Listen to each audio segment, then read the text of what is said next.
Os resumo, Inma Rioses es coach asociada certificada por ASESCO, se formó como ingeniero agrónomo, de ahí todo lo que vamos a hablar, ¿no? De ahí su relación con este mundo, lo de ingeniero agrónomo, te estás adaptando muy bien.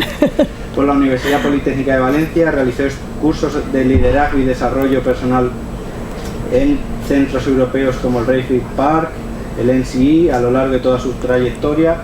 Ella no habla solo de teoría, habla de práctica, porque después de 10 años de experiencia profesional en multinacionales de diversos países europeos, de Irlanda, Países Bajos y Francia, regresó a España en 2007, en el mejor año para venir.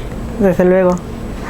Se ha formado como coach, máster experto en coaching en inteligencia emocional, acreditado por el International Coach Federation, por ASESCO, y lo más importante de todo es que es una persona que no habla, como os decía, desde la teoría, sino desde la práctica, que yo le tengo mucho cariño. Nos conocemos de hace poco, pero creo que es una persona que ahora la oiréis hablar, que transmite positividad y buena energía por los cuatro costados, y que desde luego me está demostrando que no hay reto que no se pueda superar, porque ayer la tuvimos en otra jornada de reinventarse en tiempos de crisis, y es un placer cada vez que la podemos escuchar, que la podemos tener aquí, y desde luego que el tiempo que estéis aquí escuchándola vais a disfrutar. Vuelvo a ponerte el CEI, nuestro servicio, nuestro personal a tu disposición, a vuestra disposición para lo que necesitéis, para lo que queráis, y ya sabéis dónde tenéis vuestra casa para futuras ocasiones. Solo darte las gracias de nuevo, mucha suerte y que disfrutéis la charla. Muchísimas gracias, Javier. Sí. Fenomenal, muchas gracias.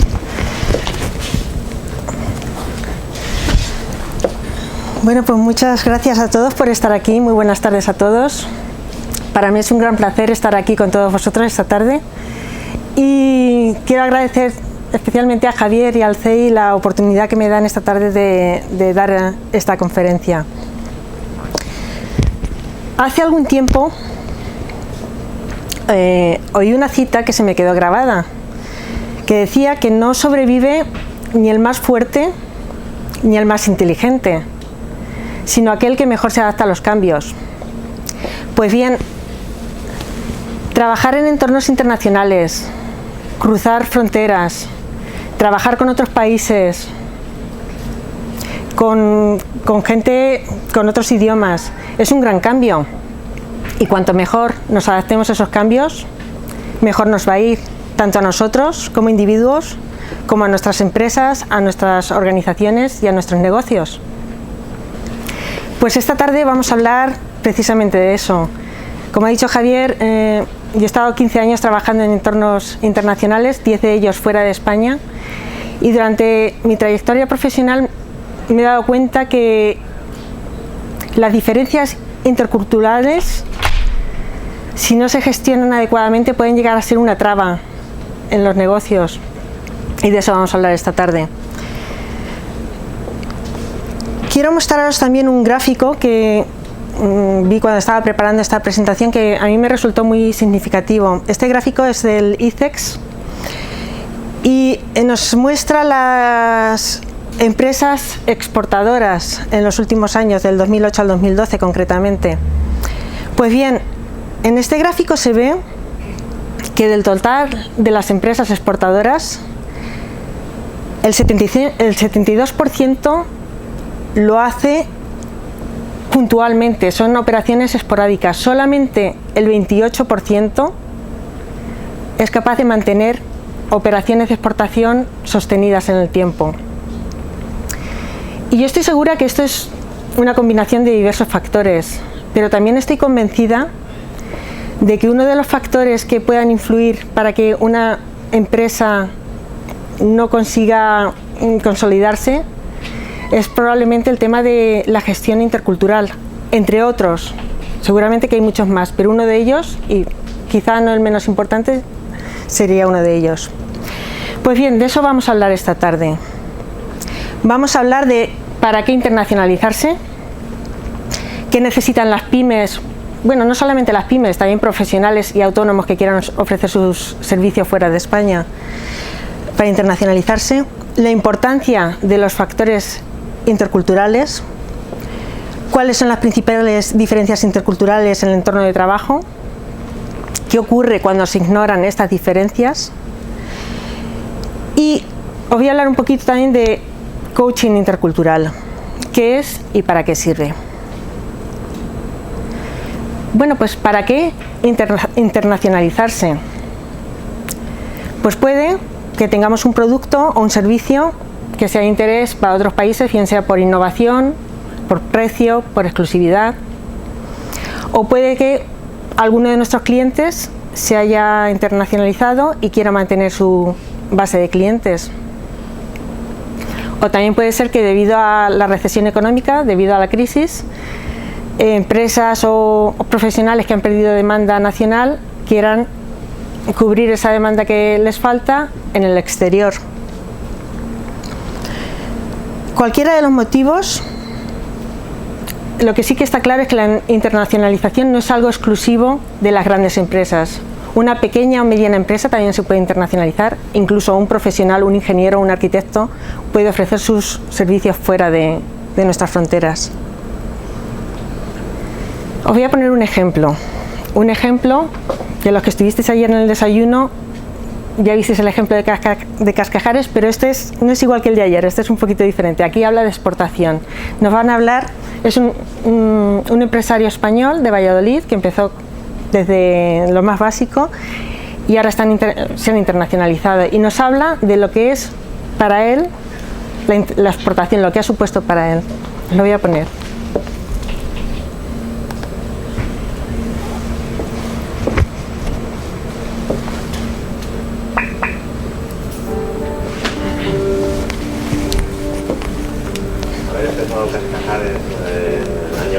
Con 160.000 pesetas que pusimos entre mis socios Francisco Iglesias y yo, y de ahí ha salido todo, ¿no? Con mucho esfuerzo, pero nunca ha faltado la ilusión. Siempre la ilusión ha sido fundamental. Los recursos económicos es evidente que no les teníamos, pero teníamos una idea clara, estuvimos perfilando con el tiempo. Cuando tienes 20 años, la verdad es que todo el mundo te perdona todo, pero ahora ya notas que pasa de ser pues un pequeño negocio a ser ya un negocio de tamaño medio, pues el cliente es mucho más exigente contigo, ¿no? Empezamos en el 2003 con las primeras exportaciones, fueron casi accidentales, pero probamos el veneno de la exportación, porque es una cosa que, fíjate, yo tengo la suerte desde quitar el estiércol a los japones hasta hacer lo que estoy haciendo ahora, que lo he hecho todo en la empresa, he vivido todas las etapas en la empresa, y la exportación, sin ninguna duda, es la que más me ha aportado, la que más me ha gustado. Es muy bonito el poder estar en Moscú o en París o en Nueva York y poder tener la oportunidad de que estén tus productos allí presentes, de crear valor a tu tierra.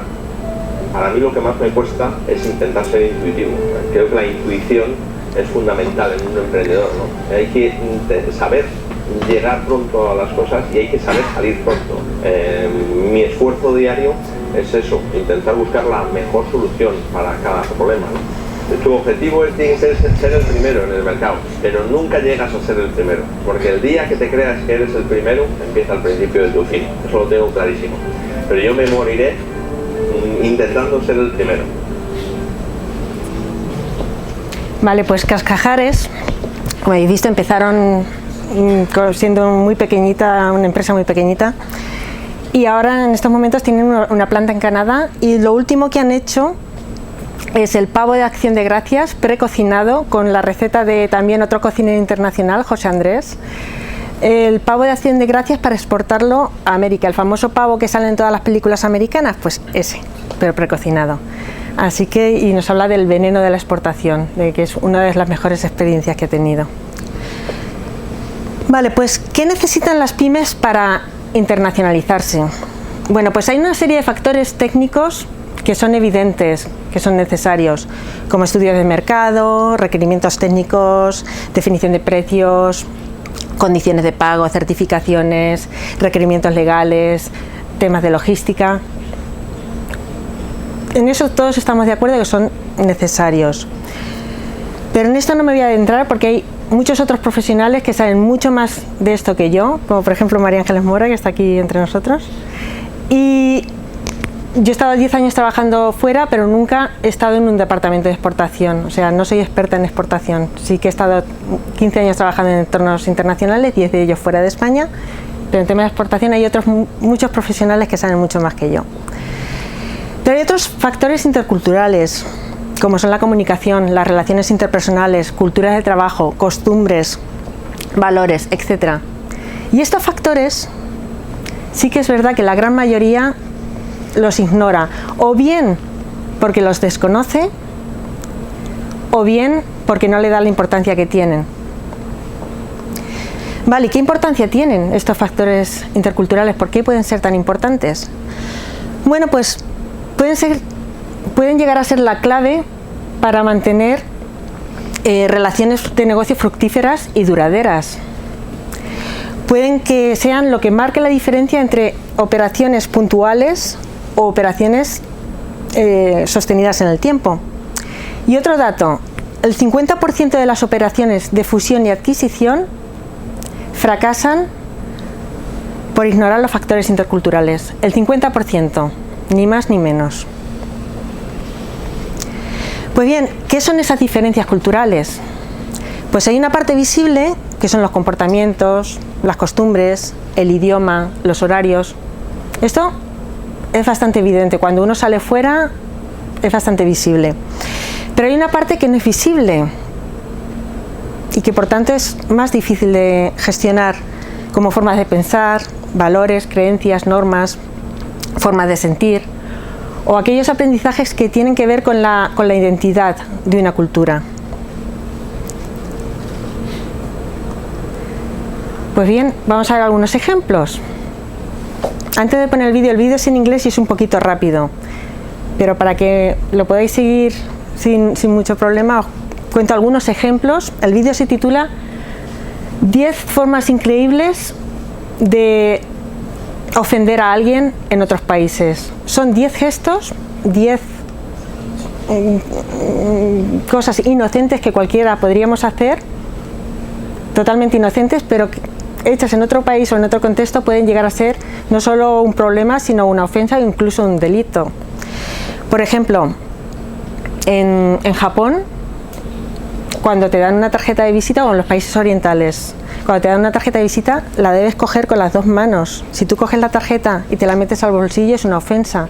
Yo tuve una reunión cuando estaba en Holanda, tuve una reunión con unos proveedores coreanos y un compañero me lo dijo, y dice: Inma, en la reunión coge la tarjeta con las dos manos y no se te ocurra meterla en ningún sitio, déjala encima de la mesa en un sitio donde note que está siendo considerada, y cuando termine la reunión entonces ya fuera de su vista la guardas. Y así lo hice y vi que ellos también hacían lo mismo. Luego también en Japón también, por ejemplo, sorber la sopa es halagar a tu anfitrión, es halagar diciendo que estás disfrutando esa comida. O por ejemplo, llenarte tu propio vaso es mala educación. Tienes que esperar a que, tienes que llenar el del vecino y con un poco de suerte tu vecino te llenará tu vaso. Por ejemplo, en los países árabes, comer con la izquierda es muy rudo. La izquierda se reserva para las cosas sucias, como ir al baño. O, por ejemplo, si en un país árabe vas a casa de tu anfitrión y se te ocurre decir qué sofá más bonito, pues le has hecho una faena, porque prácticamente lo estás obligando a que te regale el sofá. O, por ejemplo, en Corea, si quieres ofender a alguien, a un desconocido, simplemente con sonreírle ya le estás ofendiendo, porque ellos piensan que cuando alguien te sonríe es porque piensa que es estúpido. Y luego el lenguaje corporal. El lenguaje corporal es universal. Pues yo os confieso que yo pensaba que el lenguaje corporal era universal. Hasta que llegué a Irlanda y me di cuenta que no. Ya os contaré por qué. Pero no es universal, no. Aquí también se ven 3 ejemplos. El gesto de OK. En Brasil o en Turquía es un insulto. Este gesto también es una ofensa en algunos países. Y este gesto llega a ser hasta un delito. Este gesto es como considerar a alguien como un perro y puede ser incluso penado por la ley. No sé si me he dejado algo, de todas maneras os dejo con el vídeo y luego si tenéis alguna duda pues la podéis comentar.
Bueno, pues algunos ejemplos.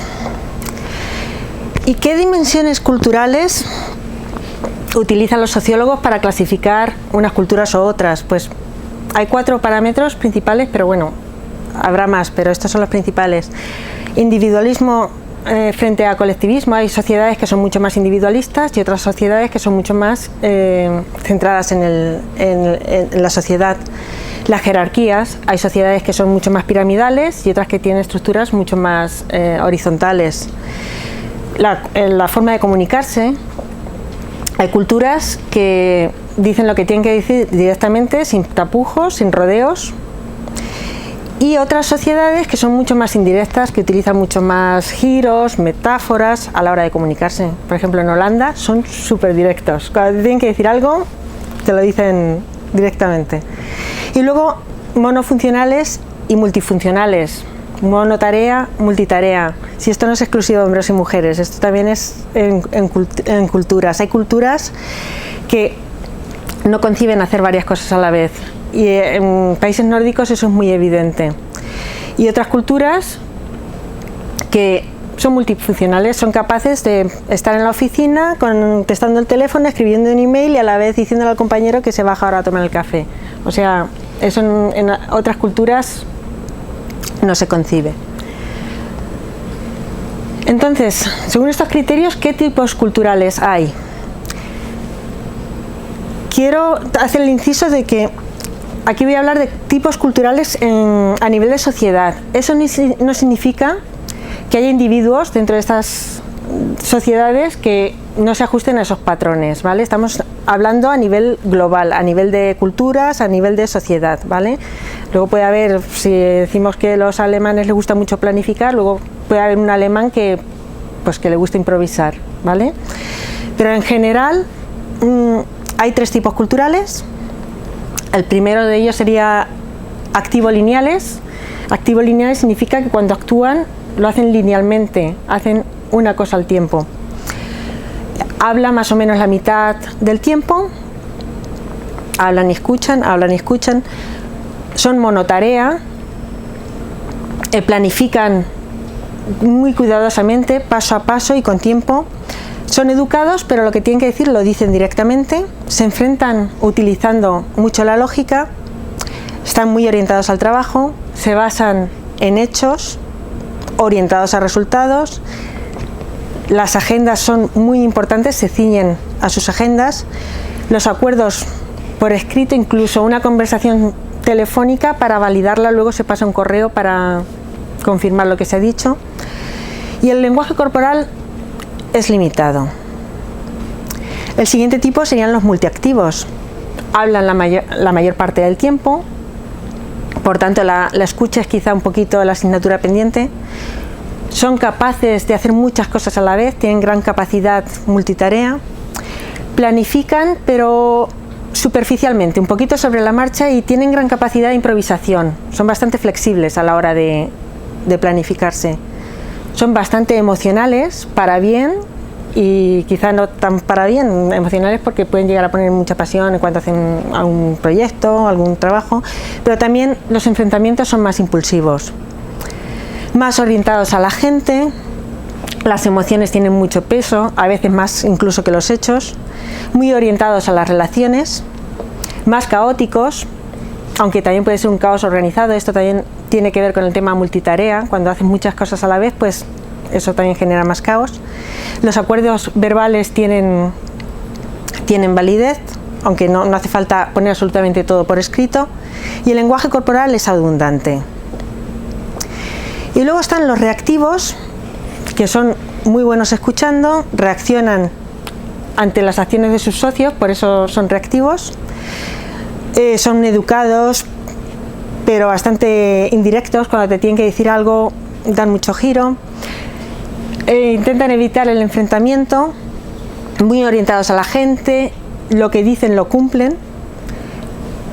Son muy armónicos, muy orientados a la armonía. El cara a cara es muy importante, y luego el lenguaje corporal es muy sutil. Pues bien, ¿qué tipo somos los españoles? ¿Dónde nos veis? Multiactivos, ¿verdad? Vale, pues aquí podéis ver, los activos lineales son principalmente los anglosajones, germánicos, los norteamericanos, el norte de Europa. Multiactivos son principalmente las culturas mediterráneas y latinas, y los reactivos son principalmente las culturas orientales. Pero aquí tengo un diagrama que muestra mucho mejor este tipo de culturales, porque sí, hemos visto los tres tipos extremos, pero luego hay muchas culturas que están a medio camino entre uno y otro. Por ejemplo, España, estamos totalmente en un extremo multiactivo. Las tonalidades rojas son multiactivos, que son más cálidos, emocionales, elocuaces, impulsivos. Y España está aquí arriba junto con Italia, Brasil, Venezuela, México, Colombia, Perú, Bolivia. Como podéis ver, los países mediterráneos y latinos. Luego en azul están los lineales activos, que son más fríos, más factuales, más planificadores, que como hemos dicho antes, mirad, justo en el extremo, Alemania, Suiza y Luxemburgo. Luego le siguen de cerca Estados Unidos, el Reino Unido. Y en el otro extremo, los reactivos, que son las culturas orientales. Pues también me gustaría mostraros aquí algo que quizá os puede resultar curioso. Yo he estado viviendo en Irlanda casi 4 años, y prácticamente lo peor que le pueden decir a un irlandés es confundirlo con un inglés. Son culturas rivales, se llevan regular entre ellos. Y es cierto, cuando vives en Irlanda una temporada, ves que yo he vivido una temporada larga en Irlanda, pero también he estado un verano entero en Inglaterra, y es verdad que el carácter es diferente. Y de hecho, mirar en el gráfico dónde está Irlanda y dónde está el Reino Unido. Los irlandeses son mucho más latinos que los ingleses, dentro de que están en la franja lineal activo. Y en este diagrama también se puede ver que cuanto más lejos estén dos culturas dentro de este diagrama, mayores serán sus diferencias culturales, y por tanto más nos tendremos que trabajar esas diferencias a la hora de trabajar con ellos. Vamos a hacer ahora un ejercicio, y he elegido la cultura, los lineales activos, porque quizás son los que más conozca. Yo he estado casi 4 años viviendo en Irlanda, he estado 6 años en Holanda, mi marido es holandés, y Y durante los años que he estado trabajando fuera, trabajé con una multinacional americana, entonces trabajé mucho con Norteamérica. Esa empresa tenía las oficinas centrales en Europa, en Francia, por lo que he tratado mucho con franceses, he tenido un par de jefes franceses, muchos compañeros franceses, los proveedores con los que trabajaba eran la mayoría franceses, y luego al vivir en Holanda, cuando estaba en Holanda, gestionaba la producción de impresoras para toda Europa, la región EMEA, Europa, África y Oriente Medio, y en mi equipo, que era un equipo de 15 personas, había 7 nacionalidades, o sea que el pupurri cultural era grande. Pero ya os digo, la cultura que mejor conozco y con la que más he trabajado es la cultura anglosajona y nórdica, ¿vale? Entonces, el ejercicio consiste, ¿cómo los vemos nosotros a ellos? ¿Cómo vemos a los anglosajones y a los nórdicos? Pues quizá una de las diferencias es los horarios, lo hacen todo muy temprano. Muchas veces oyes gente que se va de vacaciones a Londres o a un país nórdico y dicen, madre mía, hemos salido a cenar y a las 10 estaba ya todo cerrado, nos hemos quedado sin cenar. Ha habido gente que le ha pasado eso. Todo lo hacen mucho más temprano que aquí. Luego utilizan muchísimo el por favor, el gracias, el perdón. De esto, bueno, yo tengo una amiga que es médico que trabaja en Orihuela y tiene muchos pacientes que son jubilados británicos y se quejaba, entre comillas, dice, esta gente está siempre con el por favor, con el gracias, con el sorry, pero lo dicen tan artificial y tan automático que no resulta sincero. Y es cierto, y yo eso lo he vivido, que en el Reino Unido los niños pequeñitos, prácticamente a la vez que aprenden a decir papá y mamá, aprenden a decir yes please, no thank you, sí por favor, no gracias. Va como unido, como ligado. Y lo tienen tan interiorizado y tan automatizado que sí, que cuando lo dicen automáticamente. Entonces, sí, en España lo utilizamos, pero quizá en situaciones más formales. Una niña cuando va a pedirle agua a su madre le dice, mamá, por favor, dame agua. Dice, mamá, dame agua. Allí se dice, mamá, por favor, dame agua. También los podemos llegar a ver obsesionados con las normas, como que son poco flexibles. Quizá algo más de desapego familiar, muy bien planificados, muy bien organizados, poco habladores, más fríos y distantes. Por ejemplo, cuando se van a saludar, por ejemplo en negocios, un hombre y una mujer de negocios normalmente es un apretón de manos. Bueno, en Francia quizá hay veces que puedes llegar a ver lo de los 3 besos, pero normalmente es apretón de manos. Muy puntuales. Y vamos a hacer el ejercicio al revés. ¿Cómo nos ven ellos a nosotros? ¿Os lo habéis preguntado alguna vez? Pues el ejercicio es sencillo, es simplemente darle la vuelta. Si nosotros vemos que ellos lo hacen todo muy temprano, para ellos nosotros lo hacemos todo tarde, no, tardísimo. Si nosotros incluso pensamos que pueden llegar a ser incluso pedantes, tanto por favor, gracias, tal, pues ellos pueden llegar a pensar que pues somos un poquito rudos, que quizá no estaría de más utilizar un poquito más el por favor, el gracias.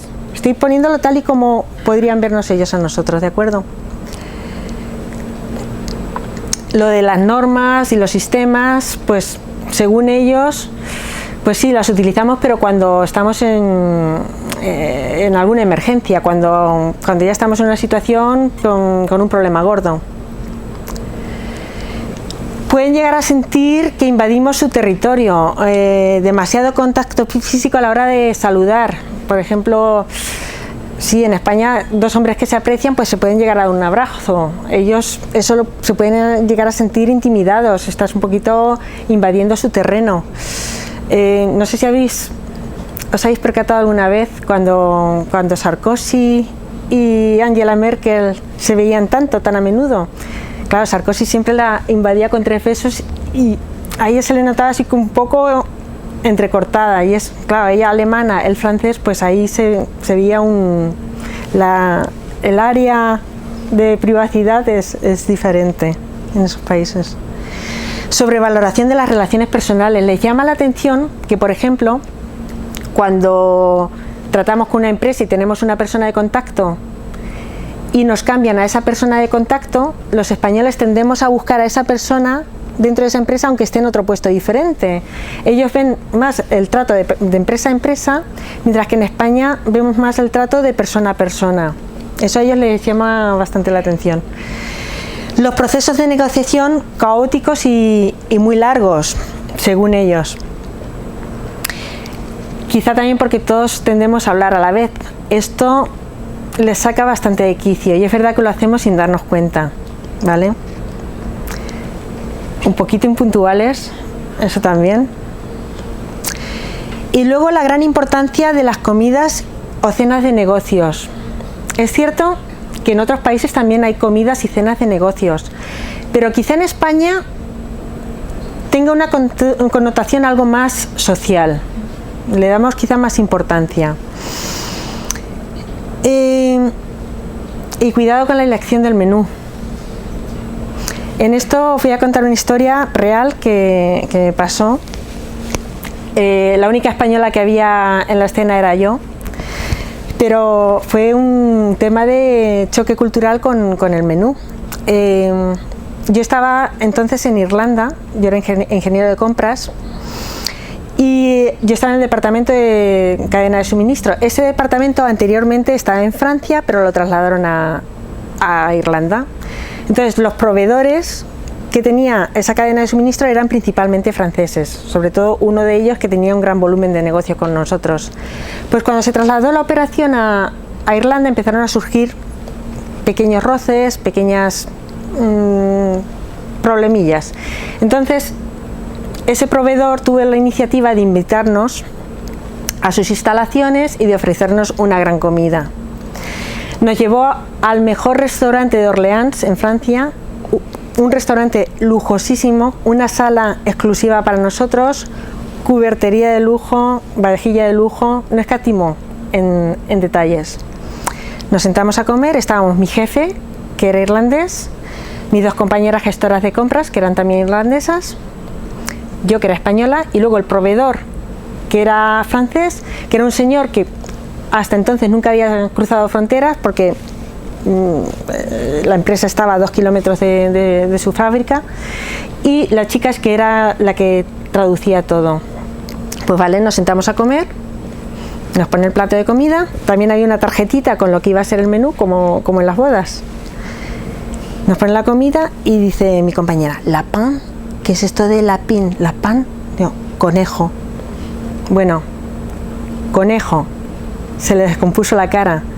En Irlanda, un conejo es una mascota. Es como si a nosotros nos ponen un perro o un gato en el plato. Sí, delicioso, olía fenomenal y tal, pero ellas lo veían como una mascota.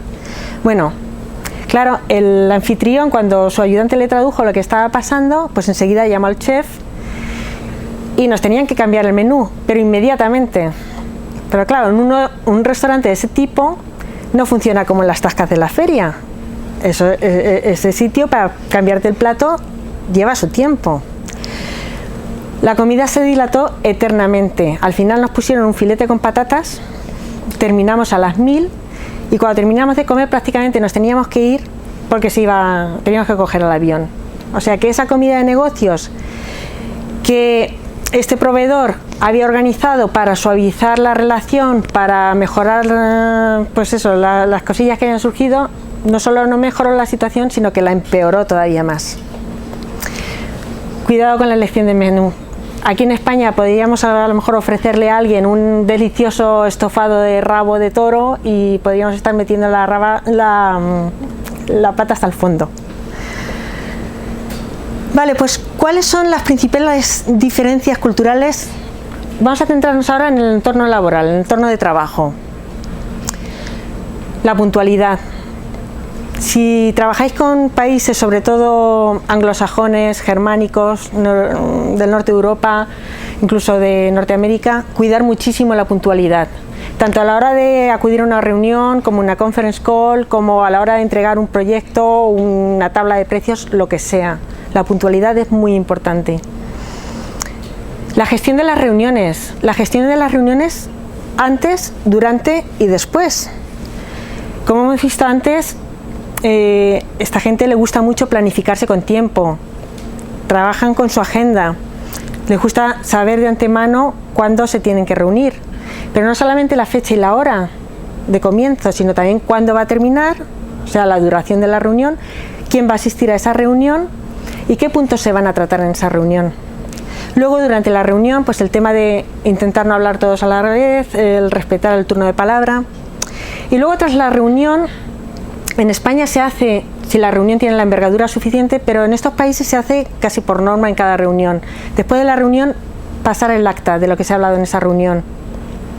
Los puntos que se han discutido, el plan de acción y quién se encarga de qué. Esto es muy importante. Por un lado, lo que he dicho antes de la comunicación, los acuerdos por escrito, ¿vale? En los países nórdicos los acuerdos por escrito es muy importante, no es necesario que sea un contrato para pasarlo por escrito. Y luego también, normalmente mantendremos esa reunión en un idioma, alguien de los que esté allí seguramente esté hablando en un idioma que no es el suyo nativo, entonces puede evitar muchas confusiones. La cultura del trabajo. La cultura del trabajo también puede ser muy diferente de un país a otro. Hay países donde cuanto más tiempo te quedas en la oficina mejor, y otros países donde eso está incluso mal visto. Si te quedas demasiado tiempo en la oficina, no van a pensar de ti que qué trabajador, que cuántas horas extras haces. Piensan de ti que qué poco eficiente eres, que te tienes que quedar más tiempo para completar tu trabajo. Es la misma situación vista desde otra perspectiva. Los horarios. Lo de los horarios, esto es importante. He tenido situaciones en el trabajo en que pues han llegado a ser choques culturales grandes. Como os he dicho antes, cuando estaba en Holanda, yo trabajaba para la producción de impresoras para toda Europa. Entonces, todas las oficinas de esta empresa en Europa eran clientes internos míos. Pues bien, yo era la única española en este departamento en Holanda, y yo a los de Lexmark España ni siquiera los conocía. O sea, yo había tratado con ellos puntualmente, pero ni siquiera los conocía personalmente, y vamos, conocía un par de ellos por email y poco más.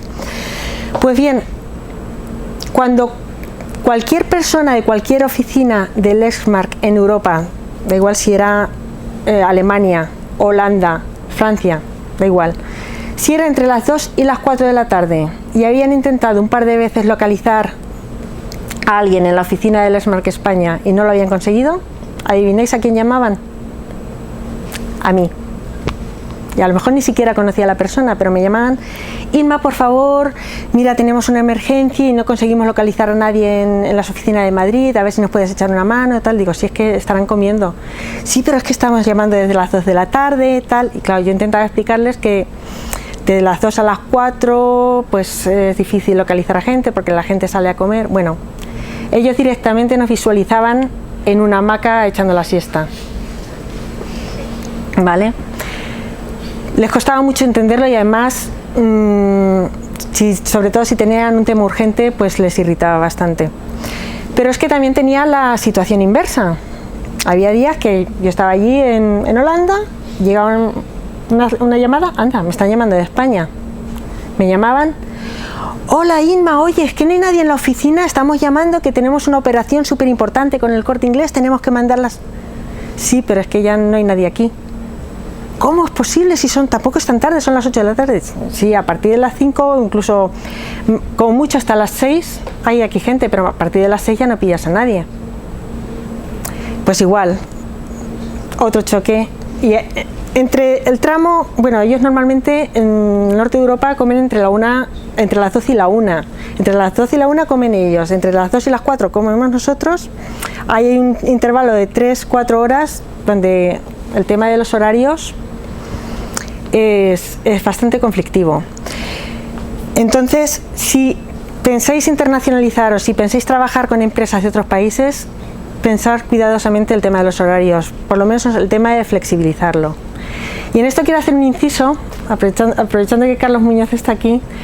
El domingo el domingo día 30 es el día de la celebración de los horarios. La Asociación Española de Racionalización de Horario lo quiere celebrar en el Altozano, entre las 12:30 y la 1:30, ¿verdad? Pues allí va a haber una mesa explicativa con un manifiesto de 7 puntos que apuesta por la flexibilización de horarios y hacer horarios que sean más racionales, ¿vale? Entonces estáis todos invitados a pasaros por allí. Y bueno, atención es lo que ya os he explicado. Y luego otro punto sería el tema de las jerarquías. Lo que he comentado antes, que hay organizaciones donde son muy jerárquicas. Para tomar una decisión no se puede tomar nada de decisión hasta que no lo aprueba el director general, y hay otras que son más planas y por tanto se agiliza más la toma de decisiones. El tema del idioma, ¿qué os voy a decir que no sepáis? El idioma es fundamental. El tema de los procesos, ya hemos dicho que se trabaja de forma muy organizada. Casi todos los procesos están perfectamente definidos. En esto, quizá en España tengamos más flexibilidad a la hora de saltarnos un proceso, a la hora de tener una emergencia y tener más flexibilidad o capacidad de improvisación. En ciertos países pueden llegar a tener procesos tan rígidos que no se los saltan tan fácilmente. Y el tema de comunicación, fundamental. El cuidar que todo el mundo tenga el mismo nivel de información, y lo que he comentado antes, vamos a estar comunicándonos en un idioma que probablemente o no sea el nuestro nativo o no sea el nativo de nuestro interlocutor, entonces pasarlo por escrito es importante. Comunicación verbal y no verbal. Y ahora os voy a contar cuando descubrí yo que la comunicación verbal no era universal. Cuando estaba yo en Dublín, más o menos llevaba un año en Dublín, estaba hablando con un proveedor, una conversación urgentísima, había un problema gordo y había que solucionarlo. Entonces yo estaba enfrascada en mi conversación telefónica y llegó una compañera a decirme algo. Y yo, claro, estaba hablando, entonces con gestos le quise decir que se esperase un momento. ¿Cómo decís espérate un momento con gestos? Justo eso hice yo, así. Pues nada, termino de hablar por teléfono, cuelgo el teléfono y llega mi jefe. ¿Cómo que has echado a Colette? Digo, ¿cómo? ¿Cómo que le has dicho que largo de aquí? Y yo, ¿cuándo le he dicho eso? Y llega la otra súper enfadada. Claro que me has dicho largo de ti. Bueno, pues fue entonces cuando me enteré que si un macarra quiere entrar a un pub en Irlanda, el guardia jurado le hace precisamente el mismo gesto que le hice yo a ella. Este gesto en Irlanda en ningún momento significa espera un momento, significa largo de aquí, que fue lo que entendió ella. Entonces, es un ejemplo de cómo un gesto inocente que yo para nada quería ofender a mi compañera, la ofendió realmente. Afortunadamente, en ese mismo planta de oficinas estaba el servicio al cliente del Lexmark, había un par de españolas y me ayudaron haciéndole la misma pregunta que os he hecho a vosotros, a aclarar el tema. Ya quedó claro pues que en España este gesto sí que significa espera, pero no te creas, hubo un par de días que todavía a mi compañera le duró el mosqueo, ¿eh? Vale, pues vamos a ver qué ocurre cuando se ignoran estas diferencias culturales, sobre todo en los negocios. Pues puede causar la pérdida de clientes, conflictos en el día a día como el que os acabo de contar, malentendidos, relaciones no duraderas, falta de confianza, problemas de comunicación, incluso boicot de productos. Esto también nos pasó en el Lexmark. Un día recibimos una llamada del departamento de exportación diciéndonos que teníamos un boicot en el Golfo Pérsico. ¿Un boicot en el Golfo Pérsico? Pues, ¿qué ha pasado? Pues resulta que había una tarjeta de garantía en hebreo. Y algo en hebreo en un país árabe, pues que no. Tuvimos que retornar todo ese producto y reemplazarlo por producto que no tuviese absolutamente nada de hebreo, ni dentro ni fuera de la caja. Y con el consiguiente coste, enfado del cliente y demás. O sea que es un choque cultural que ahí nadie sabía que el tema de hebreo podía ser un problema, y sí que lo fue, y además grande. Vale, pues ¿qué necesitamos para entender otra cultura? Bueno, pues necesitamos grandes dosis de tolerancia frente a las diferencias culturales, una mentalidad abierta, sabiendo que estamos en otra cultura y las cosas se pueden hacer de forma diferente. Informarnos de antemano, eso siempre son puntos a nuestro favor. Evitar malinterpretaciones ante situaciones inesperadas. Quizás nos están haciendo algo o nos están diciendo algo o algún gesto o lo que sea que en nuestra cultura no esté bien visto o sea ofensivo, y que quizá en esa cultura sea algo perfectamente normal. Entonces, intentar dar por lo menos el beneficio de la duda. Y luego siempre tomarlo como una gran oportunidad de aprendizaje y de enriquecimiento, tanto personal como profesional. El conocer otras culturas te abre la mente, te hace ver todo desde otra perspectiva y es muy enriquecedor. ¿Y qué fases se pasan a la hora de adaptarse a una cultura? Pues a la hora de adaptarte a una cultura, pues hay una serie de etapas. La primera de todas es simplemente ignorar las diferencias, y muchas veces esta etapa es la más crítica. Muchas veces sabemos que las cosas no van bien con un proveedor de otro país o con un cliente de otro país, y ni siquiera nos paramos a pensar que sea un tema cultural. Yo me acuerdo cuando llegué aquí a la empresa que trabajaba aquí en España, empecé a trabajar en el departamento de logística a nivel internacional, y cuando llegué me empezaron a contar que, madre mía, que esta gente es que no se entera de nada, que es que no, con esta gente no se puede trabajar, que un montón de problemas. Pues cuando yo llevaba allí un par de semanas, 3-4 semanas, me di cuenta que el mayor problema que había era un tema de choque cultural y de comunicación. En el momento que a esa gente le explicabas lo que tenían que hacer o lo que se esperaba de ellos, ellos lo hacían. Pero había un gran problema de gestión intercultural. Entonces el primer paso es, o el paso inicial, el básico, es simplemente se desconocen esas diferencias. El siguiente paso sería, pues sí, reconoces que hay diferencias, pero lo mío es mejor. O sea, sí, somos diferentes, pero lo mío es mucho mejor. Valoras las diferencias de los otros como algo negativo. El siguiente paso sería, vale, sí, hay diferencias, quizá ni es mejor ni es peor, pero tampoco tiene tanta importancia. Es minimizar esas diferencias, ¿vale? El siguiente paso sería reconocer y aceptar esas diferencias. Sabes que hay diferencias, no es mejor ni peor, tienes importancia y las aceptas. Y un paso ya más avanzado es adaptarse. Si ya te planteas realmente trabajar con otras culturas, te planteas realmente abrir tu mercado a otros países, te planteas adaptarte un poco a esa cultura. Y el paso ya supremo es incorporar esas diferencias, y eso ya sería, pues, sobre todo cuando te vas a vivir a otro país, cuando vas a abrir una delegación o una sucursal en otro país, cuando de verdad te estás integrando en la otra cultura. Entonces es cuando incorporas esas diferencias. ¿Y en qué consiste el coaching intercultural? Hoy os voy a hablar un poquito de lo que es y para qué sirve. Pues consiste precisamente en identificar y superar esos obstáculos derivados de la interculturalidad. Lo que he dicho antes, muchas veces hay problemas y ni siquiera nos estamos dando cuenta que hay un choque cultural. Lo achacamos a que no se enteran, o es que no hay forma de trabajar con ellos, o lo achacamos a otro problema, pero no a un problema cultural.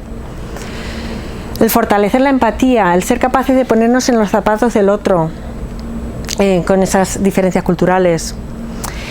El ampliar sus competencias tanto perceptivas como comunicativas, es decir, el ser capaces de percibir esas diferencias y el ser capaces de mejorar la comunicación. El relativizar los valores culturales propios. Hay veces que a lo mejor quizás estamos dando demasiada importancia a algo que quizá no la tenga. Es decir, el objetivo del coaching intercultural es disminuir ese shock cultural y sacar el máximo partido de esas diferencias y de esas similitudes hasta alcanzar nuestras metas. Y otro inciso que quería hacer. El adaptarse a otra cultura no significa que estés despreciando la tuya propia, significa que te estás amoldando a un entorno diferente, simplemente eso. Estás en un entorno diferente y por tanto te adaptas a ese entorno, ¿vale? Pero eso no significa que estés ni renunciando al tuyo, ni rechazando al tuyo, ni menospreciando lo tuyo. ¿Y en qué situaciones podría ayudar el coaching intercultural? Pues en la adaptación de la cultura de trabajo a entornos internacionales, entrenamiento para optimizar procesos y aumentar la competitividad. Y en esto quiero también comentar, hay veces que podemos aprender de cómo trabajan otros. Entonces, ¿por qué no incorporar ese aprendizaje en nuestra forma de trabajar? Quizá incluso pueda beneficiarnos a la hora de trabajar a nivel nacional. Gestión del choque cultural entre empresas de diferentes países, preparación de profesionales que vayan a ir a trabajar a otros países, procesos de negociación internacionales, optimización del aprendizaje de idiomas y luego el construir equipos a nivel multicultural, team building. Esto, como os he comentado antes, yo gestionaba un equipo de 15 personas de 7 nacionalidades diferentes. Tenía desde alemanes, holandeses, franceses, de Rumanía, de la República Checa. Y cada cultura tiene sus fortalezas y sus debilidades, pues combinándolas bien se pueden alcanzar grandes resultados. Y en conclusión, el conocimiento, la comprensión y la gestión de esas diferencias culturales son cruciales para llevar a buen término una negociación y una relación fructífera y duradera entre empresas de diferentes países. Y ahora me gustaría enseñaros un último ejemplo, ya en tono de humor. Esto es un anuncio de un banco, que es un banco multinacional y que presume de ser el banco local más grande del mundo. Presume de adaptarse a las costumbres locales. Pues bien, en este anuncio el escenario es un restaurante oriental donde los anfitriones son unos empresarios chinos o orientales, no sé qué nacionalidad, pero son orientales, y el invitado es un ejecutivo británico. Pues bien, aquí hay dos choques culturales. Por un lado, en el Reino Unido, cuando alguien te invita y dejas el plato vacío, es una señal de que te ha gustado la comida, lo has disfrutado y es un halago para tu anfitrión. Mientras que en los países asiáticos, si tú dejas el plato vacío, le estás dando a entender a tu anfitrión que te has quedado con hambre, que te eche más, ¿vale? Si te dejas un poquito, ya le das a entender que te has quedado bien y que... Ese es un choque cultural. El segundo choque cultural es que en los países británicos, nórdicos, cuando se comen algún animal, lo hacen de forma muy aséptica. Tú vas a una pescadería en el Reino Unido o en Holanda y ves el filetito de pescado. Ni ves aletas, ni ves ojitos, ni ves patitas, ni nada. Ves el filete. En China, si te enseñan el bicho antes de comértelo, es una señal de que es súper fresco. Vamos, que lo han sacrificado justo antes de cocinarlo. Fresquísimo. Pues eso es el segundo choque cultural. Así que os dejo con ello.